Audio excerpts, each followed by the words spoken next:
ओम ओम ओम ओम ओम। जब तक हम अपने जीवन की वास्तविकता को ना समझ पाएंगे तब तक हमारे द्वारा किया हुआ शब्द, हमारे द्वारा दिया हुआ ज्ञान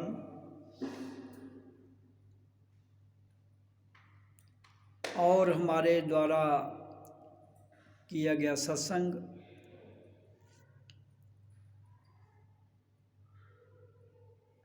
वो इतना अर्थहीन हो जाता है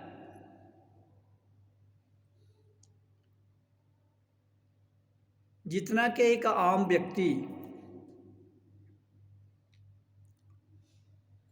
जो ना तो परमात्मा को मानता है, ना उसको जानता है, ना उसको पहचानता है, ऐसी दिशा में घूमता रहता है।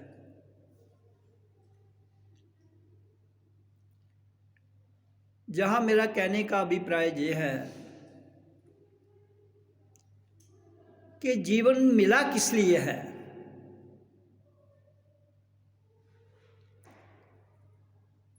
इस बात के रहस्य को हम तब तक नहीं जान पाएंगे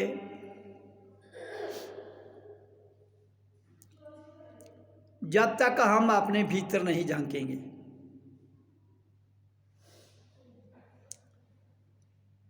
आप भीतर झांकने के लिए मशीन तो कोई बनी नहीं है। हाँ, कुछ मशीनें बनी हैं जो आपके अंगों का निरीक्षण करके उसके बारे में बता सकते हैं और ये बता सकते हैं कि आपका शरीर वो किन तत्व से चलता है,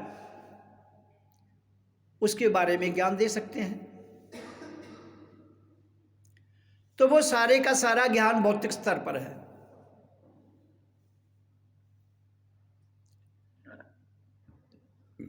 जो बात जिस स्तर पर होती है, जो ज्ञान जिस स्तर तक होता है, उसी के बारे में व्याख्यान कर सकता है।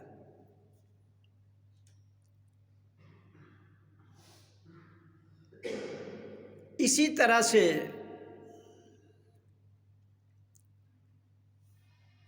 जिस जीवन यात्रा की मैं चर्चा कर रहा हूं,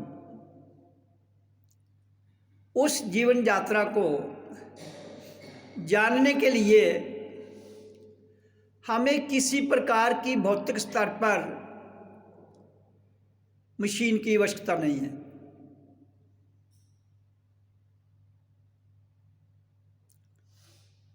शरीर हमारा पृथ्वी, जल, अग्नि, वायु और आकाश तत्व, 5 तत्व से बना हुआ है।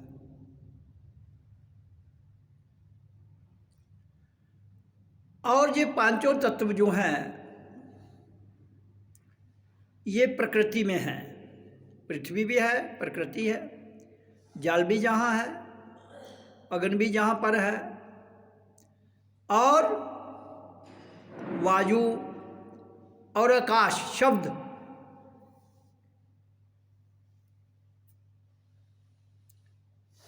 आकाश को ईथर भी कहते हैं। ईथर का अर्थ है जो चीज विजिबल नहीं होती है, वो हवा में उड़ जाती है। जैसे वायु है, ये विजिबल तो नहीं होती है लेकिन हर स्थान पर है पृथ्वी पर। हाँ, कुछ अगर आप मान लो जहाँ से 200 मील ऊपर चले जाएं तो वहाँ एयर नहीं है, वहाँ हवा नहीं है। तो इसका मतलब अगर वहाँ हवा नहीं है तो वहाँ इंसान भी नहीं है।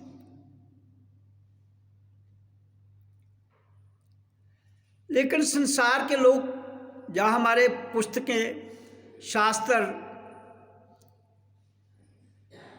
या ज्ञानी पुरुष जो इस धरती पर आए, जिन्होंने ज्ञान की किताबें लिखी,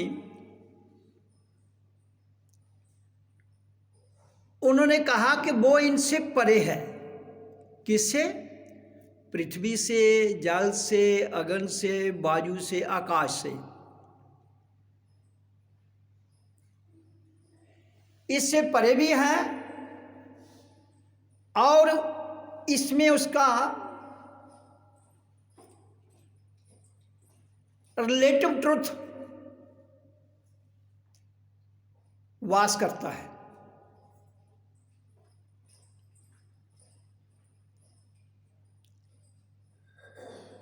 अब हमें इस बात का ध्यान रखना है कि जो कुछ शास्त्रों में वर्णन किया गया, जो कुछ हमें सिखाया गया, जो कुछ हमें पढ़ाया गया, जो कुछ हमें संसार में मान्यता के आधार पर दिया गया, क्या वही जीवन यात्रा है?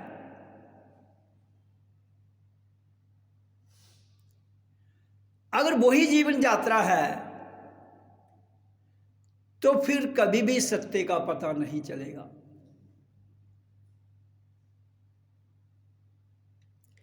इसलिए हमें इस जीवन को समझने के लिए अपने भीतर की यात्रा करनी है। तो भीतर की यात्रा कैसे कर पाएंगे?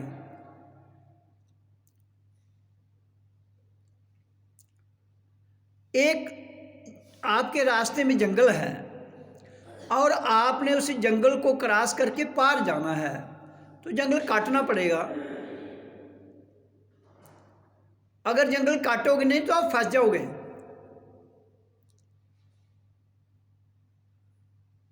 और जंगल में जीव जंतु भी बहुत है और जहरीले भी बड़े हैं वो।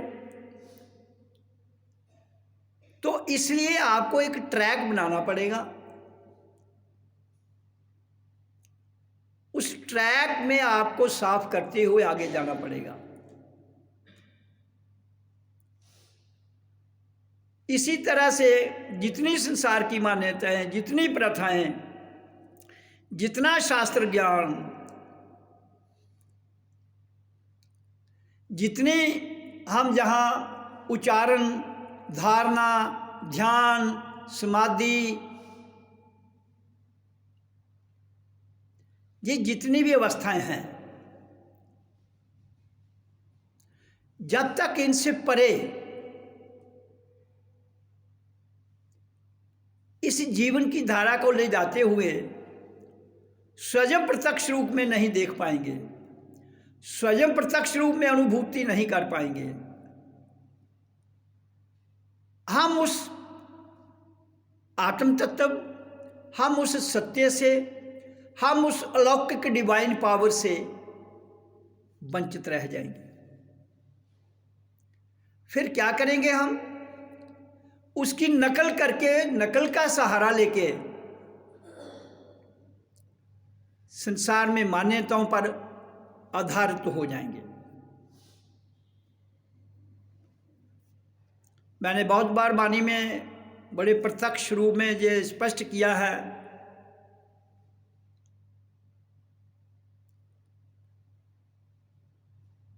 कि हमें अपने भीतर से अपने आप को साक्षात करना है।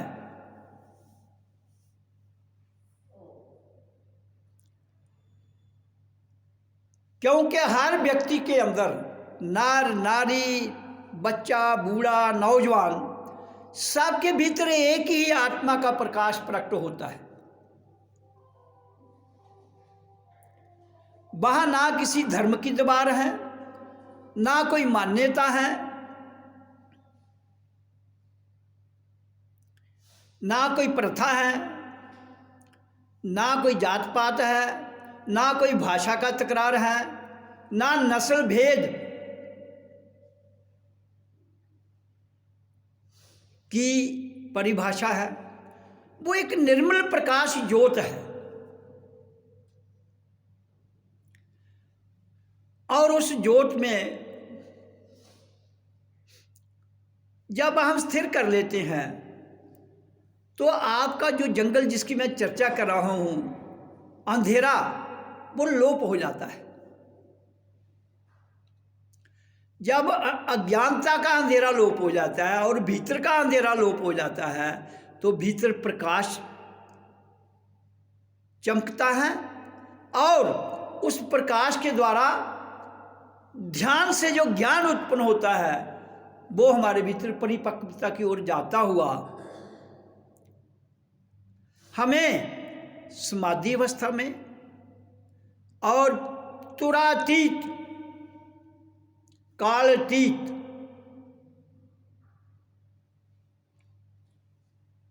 गुणातीत अवस्था में एक ऐसी स्थिति में खड़ा कर देता है जहां जिनकी मैंने चर्चा की वो सारी की सारी मान्यताएं धराशायी हो जाती हैं।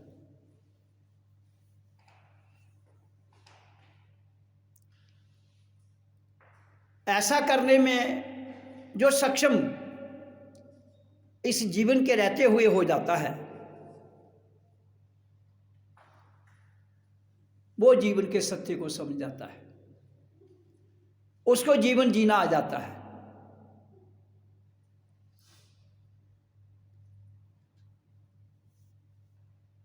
क्योंकि सत्य को कभी ढांपा नहीं जाता है। शरीर को ढांप सकते हो,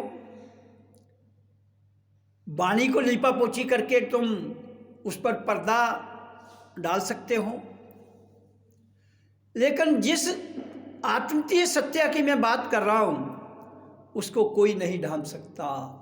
प्रकाश जब आता है उसे दुनिया की कोई ताकत नहीं रोक सकती। वो तुम्हारे भीतर से प्रकट होता है, तुम ही उसे अनुभूति के रूप में देखते हो, तुम ही उसे अनुभव करते हो, तुम ही इन आंखों से भी देखते हो और भीतरी आंख से भी देखते हो। तो इस सत्य को जानने के लिए आपको स्वयं ही मेहनत करनी है, स्वयं ही अपने आप में ठहरने की आवश्यकता है, स्वयं ही अपने आप को जानने की जरूरत है।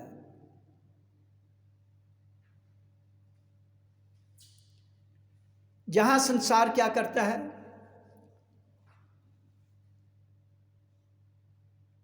एक दूसरे का सहारा लेके चलना चाहता है।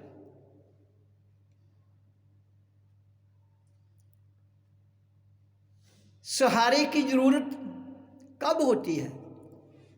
फॉरएवर नहीं। अब एक माँ एक बच्चे को 9 महीने कोख में, 9 महीने गोद में, तो 1.5 साल हो गया, और 1.5 लगा लो, 3 साल हो गए। 3 साल के बाद तो बच्चा चलना शुरू कर देता है, धीरे धीरे माँ की ग्रिप से बाहर आना शुरू हो जाता है, इंडिपेंडेंट होना शुरू हो जाता है। इसी तरह से आपको शब्द करते करते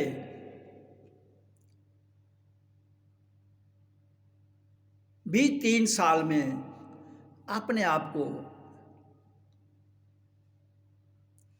इंडिपेंडेंट कर लेना चाहिए, जिसको मैंने कहा है सच्ची आज़ादी प्राप्त करना।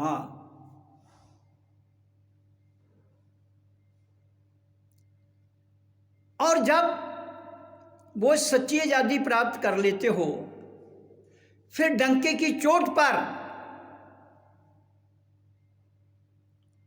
उसको कहने में कभी भी हिचकिचाहट नहीं आनी चाहिए। फिर उसे कहने के लिए अपने भीतर से, अपने सतगुरु से जुड़कर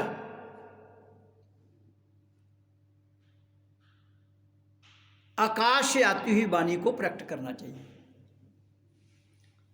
वहाँ तो ना आपको किताबों की ज़रूरत है, वहाँ ना आपको शास्त्रों की ज़रूरत है, वहाँ ना आपको ग्रंथों की ज़रूरत है, वहाँ ना आपको वेदों की ज़रूरत है, वहाँ ना आपको उपनिषदों की ज़रूरत है, वहाँ ना कुरान, पुराण, बाइबल, ग्रंथ, किसी की भी आवश्यकता नहीं है। क्यों? कि आपने ऐसा ग्रंथ खोल लिया जिस ग्रंथ से आपके वेद, शास्त्र, कुरान, पुराण, बाइबल, ग्रंथ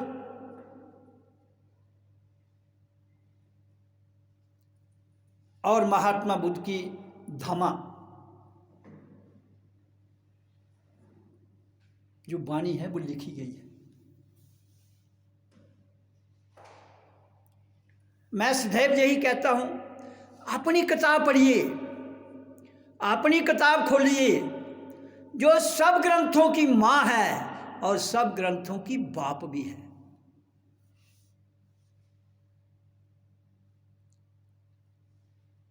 इसलिए अपने आप को जानने के लिए ओम नाम का शब्द, इसका उच्चारण, इट क्रिएट्स ए वाइब्रेशन, एक एक तरंग, एक ध्वनि पैदा होती है।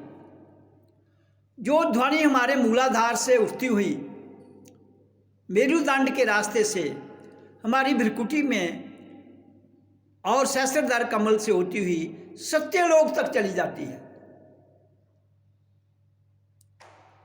और जब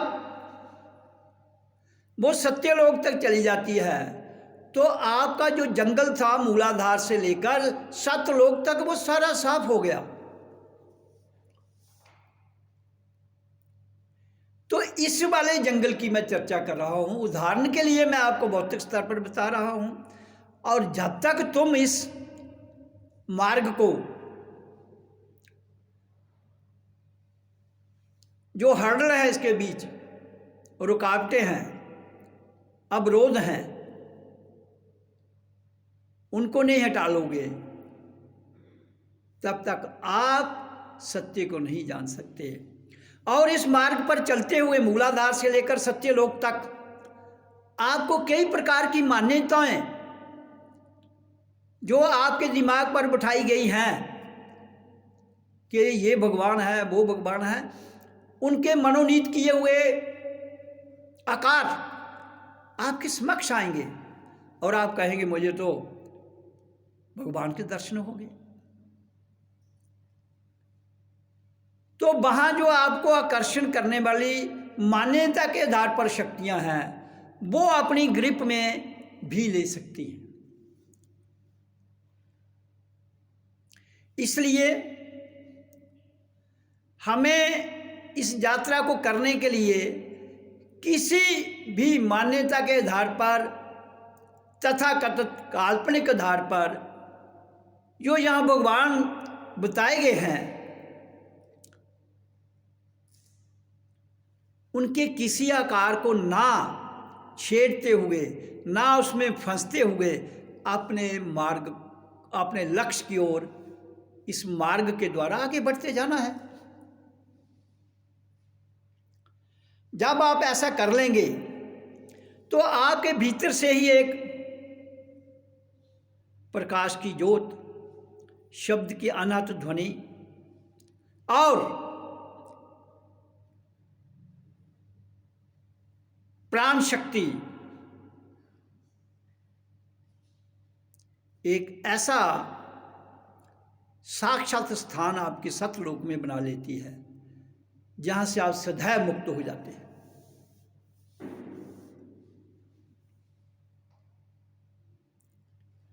वहां किसी को पकड़ना, किसी को छोड़ना, किसी को मिलना, किसी को ना मिलना, किसी को मानना, किसी को ना मानना, ये सारी बाधाएं हट जाती हैं।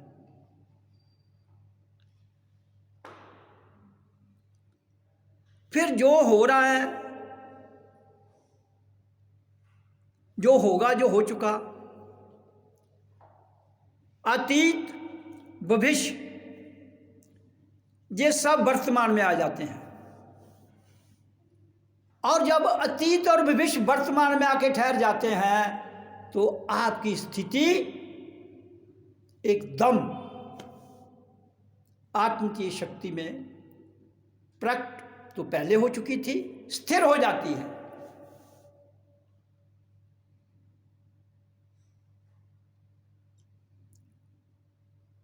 जहां कोई पाबंदी नहीं है।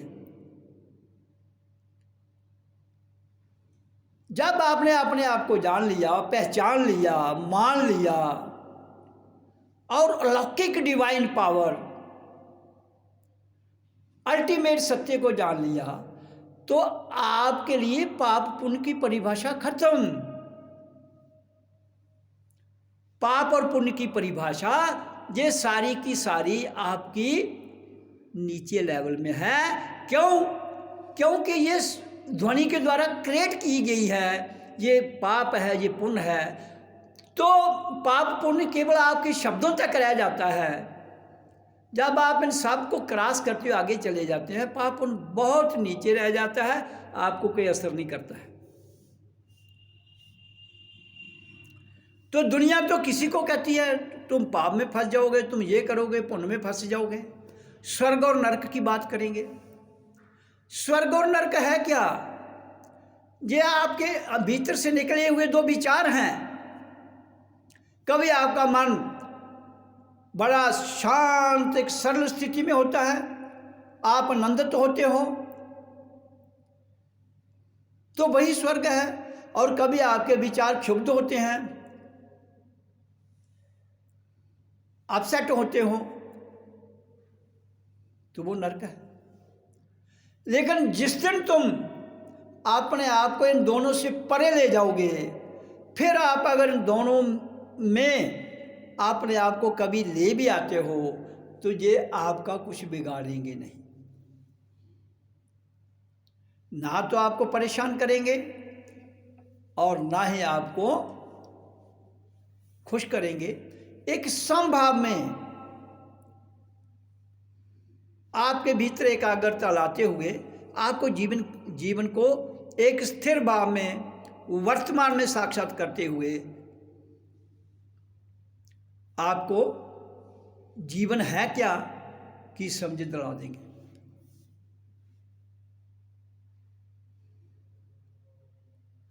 इसलिए मैं क्यों जोर देता हूं, अपने आप पर फोकस करो, अपने आप में रहो, अपने आप को जानो।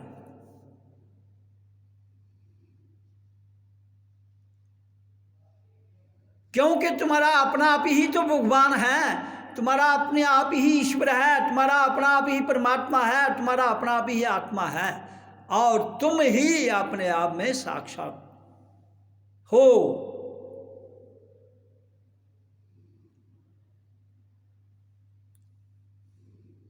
इसलिए जिन चीजों को हम अपना मानते हैं, हम उसके मानने में फंस जाते हैं, उसी को मान्यता बना लेते हैं। इंसान आया धरती पर, अपने समय की धारा में शरीर कितनी देर रहा, कितनी देर ना रहा, उसके बाद चला गया। लेकिन इंसान ने इंसान के शरीर को छोड़ने के बाद उसको मान्यता देना शुरू कर दी।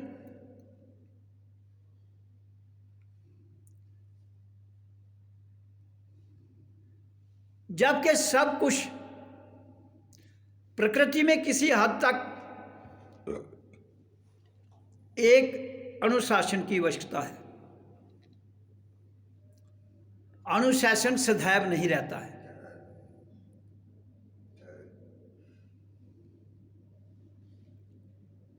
इसलिए शब्द एक माध्यम दिया गया आपको। ओम का उच्चारण एक माध्यम है, एक जरिया है। जैसे शरीर एक जरिया है, प्राण वायु एक जरिया है। शब्द, प्राण वायु और शरीर ये सब माध्यम है, एक जरिए हैं अपने आप को साक्षात करने के लिए। इनका किसी धर्म से कोई रिश्ता नाता नहीं है। हवा का धर्म से क्या लेन देन है, आग का धर्म से क्या लेन देन है, पानी का धर्म से क्या लेन देन है, पृथ्वी का धर्म से क्या लेन देन है, आकाश का धर्म से क्या लेन देन है। जो शरीर आपका जिन तत्वों से बना है उसका धर्म, जात पात, संप्रदाय, बिरादरी से कुछ लेन देना नहीं है। तो आपने शरीर को तो इस तरह चमका दिया है। जिन तत्वों से शरीर बना है उसका किसी धर्म से, किसी जात से, किसी बिरादरी से कोई लेन देन है? बताओ मेरे को, मैंने अभी आपको वर्णन किया। अगर उसका लेन देन नहीं है तो ये शरीर जिनसे बना है उसका क्या लेन देन होगा? लेकिन तुम तो शरीर के आधार पर ये हिंदू है, ये मुसलमान है, ये सिख है, ये ईसाई है, ये बौद्ध है, ये जैन है, ये ब्राह्मण है, ये खत्री है, ये वैश्य है, ये शूद्र है। तुम तो प्रकृति को भी नहीं समझ पा रहे हो। तुम्हारे विवाद तो सारे प्रकृति में ही है। जिनसे तुम्हारा शरीर बना है उधर विवाद नहीं है, लेकिन तुमने तो विवाद खड़े कर दिए। तुम किस भगवान को मान रहे हो? तुम किस भगवान की पूजा कर रहे हो? तुम्हें जीवन समझने की आवश्यकता है, पूजा की जरूरत नहीं है। पूजा दूसरे की जाती है।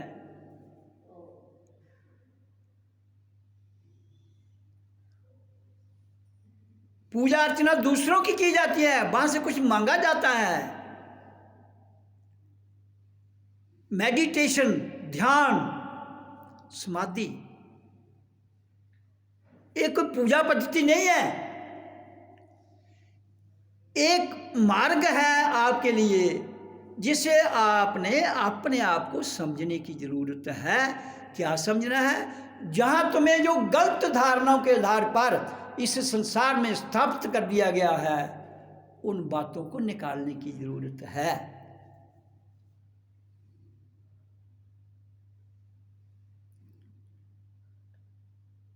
उसमें से कितने सत्संगी निकले हैं आज तक, जहां जो मेरी वाणी सुनते हैं वो अपने भीतर झांक लें।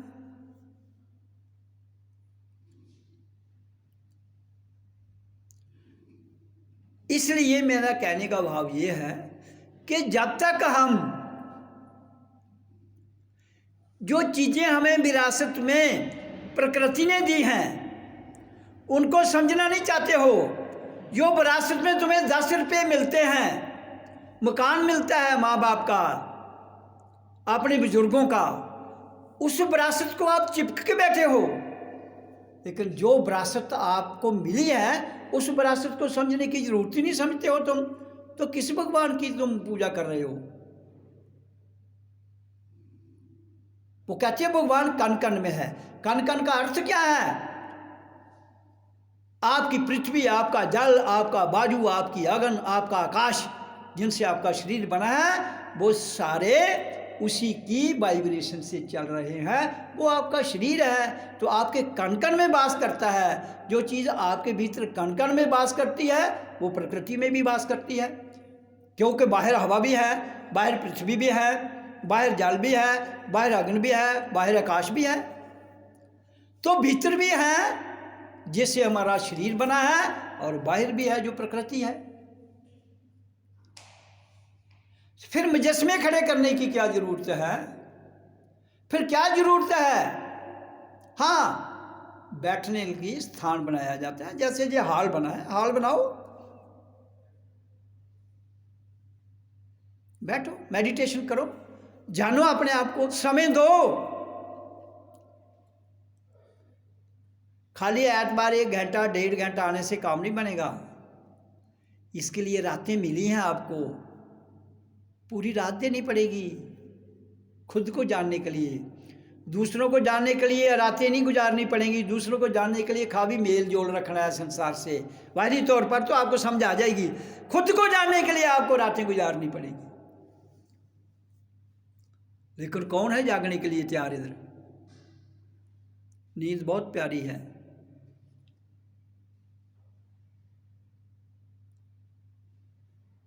जब तक हम खुद को ही नहीं जान पाएंगे, दूसरों को जानकर क्या करोगे? गुरु को कैसे जान पाओगे? गुरु को तुम एक जन्म छोड़ के 1000 जन्म भी नहीं जान पाओगे जब तक तुम स्वयं को नहीं जानोगे। खाली गुरु गुरु कहना, गुरु को माथा टेकना, ये करना, वो एक तो चलन है जहाँ संसार का कि गुरु की रिस्पेक्ट करो, ये करो। वो तो हर इंसान की करनी चाहिए, हर को आदर से प्यार से बुलाना चाहिए। गुरु को समझने का अर्थ है अपने आप को समझना, अपने आप को जानना, अपने भीतर से जिस मार्ग की मैंने चर्चा की उस मार्ग को साफ करना। वो कब होता है? जब हम ध्यान, धारणा, ध्यान, मेडिटेशन, शब्द का उच्चारण और प्राण वायु को बाहर फेंकते हैं, तभी ये जंगल खाली होगा ना। जो भीतर इतना कुछ भरा हुआ है इंसान के अंदर, मन है, बुद्धि है, इंद्रियां हैं, विचार हैं, सोच है, प्रॉफिट है, लॉस है, ये सारी बातें जब तक अंदर से ना निकलें, इनको निकाल के खाली होने के बाद, सतलोक तक जाने के बाद, अपनी पूर्ण यात्रा करके साक्षात करने के बाद फिर एक नॉर्मल जीवन में आ जाओ। तो आप साक्षात भगवान, आप साक्षात परमात्मा, आपके बिना कोई भगवान, कोई ईश्वर, कोई परमात्मा नहीं है। जिसको आपने मिलना है, जिसको आपने ढूंढना है, वो अपने भीतर ही मिलेगा। अपने भीतर ही झांको, अपने भीतर से ही मैल को खत्म करो, अपने भीतर से ही विचारों को हटाओ, तो काम बनेगा।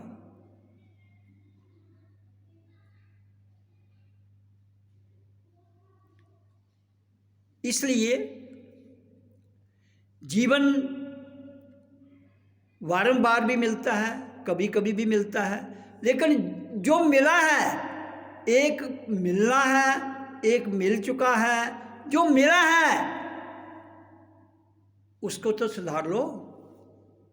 मिला ही इसलिए है, ये जीवन इसलिए नहीं मिला है आपको कि आओ जहाँ शादी करो, बच्चे पैदा करो, वो that is part of life. उसका आपके जीवन शैली को समझना, उससे कोई लेन देन नहीं है। वो तो केवल एक प्रथा चल रही है कि देखो भाई हमारा वंश चलना चाहिए। तुम्हारा वंश तो तुम स्वयं हो, खुद को तो जानोगे नहीं, खुद गंदगी में रह के पीछे गंदगी छोड़ जाओगे।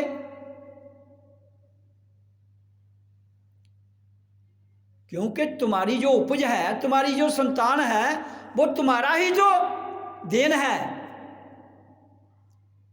अगर तुमने मान्यता के आधार पर, तुमने झूठ सच के आधार पर जीवन को बिताया है, तो जो आप संतान पैदा करोगे वो भी तो वैसे ही होगी। स्वयं को ठीक कर लो, कोई होता नहीं होता तुम्हें कोई लेना देना नहीं, स्वयं को तो कर लो।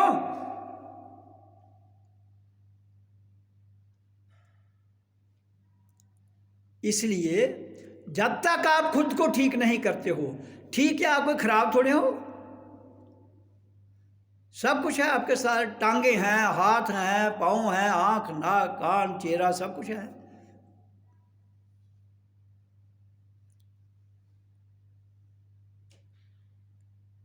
लेकिन बाहर से तो सब कुछ ठीक है, भीतर से ठीक नहीं है। ये आपको समझने को पता है।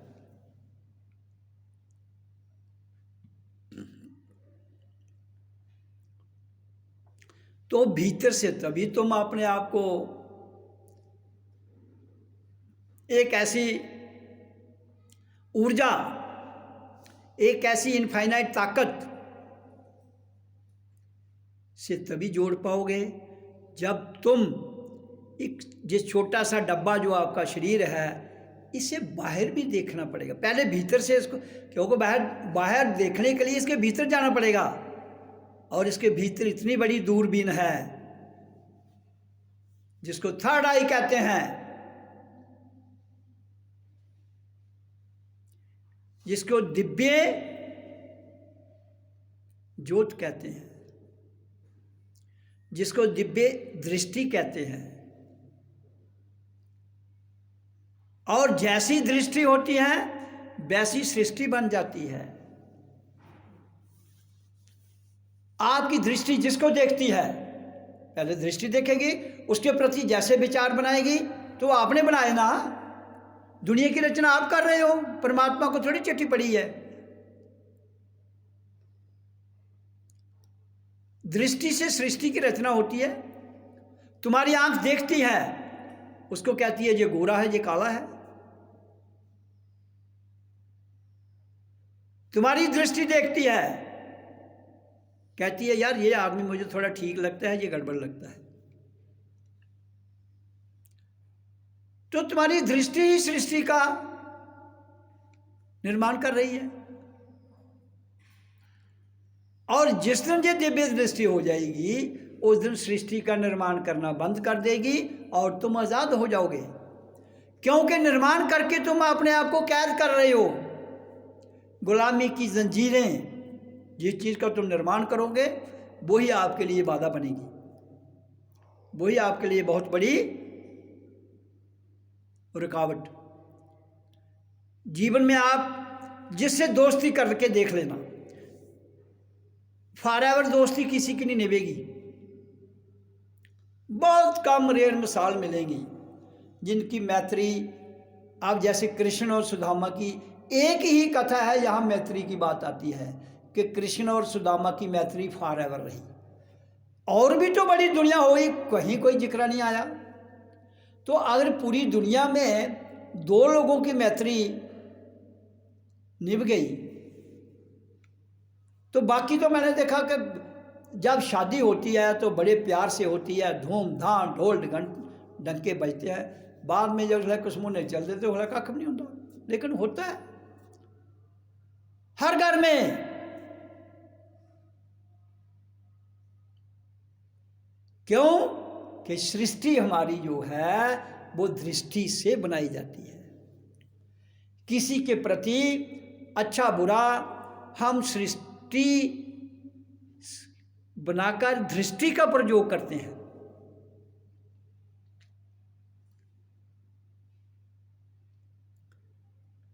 तो मेरा सत्संग सुनाने का अर्थ क्या है आपको, कि आप अपने आप को समझने का प्रयास करो, तभी सत्संग में आने का कोई मतलब होगा। ऐसे जीवन गुजर जाएगा, कुछ सोकर गुजर जाएगा, कुछ रोकर गुजर जाएगा, कुछ जागते गुजर जाएगा, लेकिन जागृत अवस्था में नहीं गुजारोगे। रोकर सोकर संसार के जाग कर तो सब गुजार रहे हैं। इसलिए खुद को जानकर जागृत होकर गुजारिए। फिर तुम्हें इस बात की समझ आ जाएगी कि ये जीवन शैली है क्या और जीवन जीने का आनंद क्या है। परमात्मा है या नहीं है, आपको कोई लेना देना नहीं इससे। आप स्वयं हैं, स्वयं को जान जाओ। स्वयं को जान जाओगे तो आपके भीतर से ही एक ऐसा सत्य चित्त आनंद, आपके भीतर से ही खुशबू, आपके भीतर से ही प्रकाश, आपके भीतर से ही ज्ञान, सब कुछ प्रकट होगा।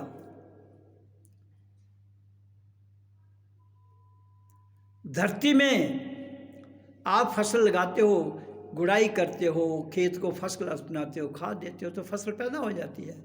इसी तरह से अपने भीतर भी नाम शब्द की कमाई करो। जब तुम नाम शब्द की कमाई से अपने भीतर अहम ब्रह्मस्मि,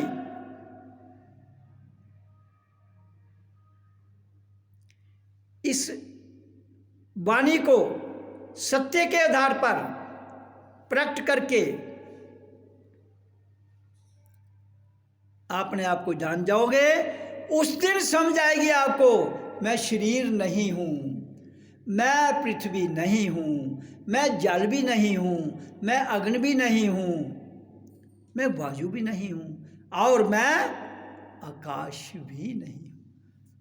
फिर है अहम ब्रह्मास्मि, मैं तो एक आत्मतीय शक्ति हूं। सब आइडेंटिफिकेशन आपकी खत्म हो जाएंगी उस दिन, और जिस दिन सारी आइडेंटिफिकेशन खत्म हो गई फिर रह जाता है अहम ब्रह्मास्मि।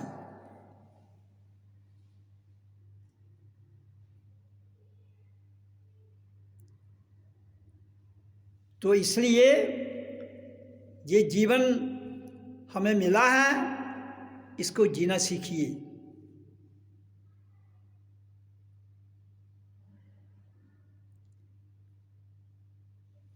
और जीना सीखने के साथ साथ इसको समझिए, समझने के साथ साथ इसमें ठहरिए।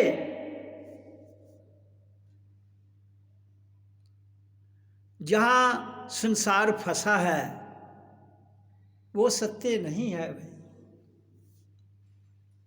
वो चलाऊ काम है, चलाऊ।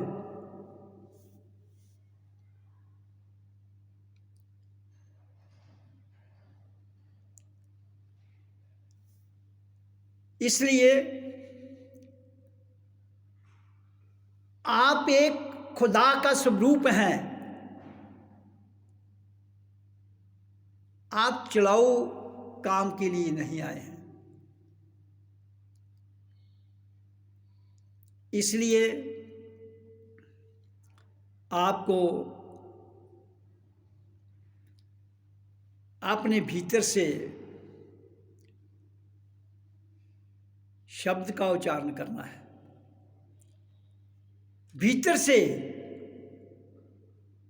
ऐसे तो ओम हम बाहर से करते हैं बैकरी ध्वनि में, वो भी करना है लेकिन ज़्यादा भीतर से, क्योंकि मैल भीतर है। बाहर की मैल तो तुम हटा लेते हो बड़ी आसानी से, कोई मुश्किल काम थोड़ी है। साबुन लगाया, शैम्पू लगाया, कुछ और बढ़िया सा परफ्यूम फेंक लिया तो खुशबू उड़ा दी।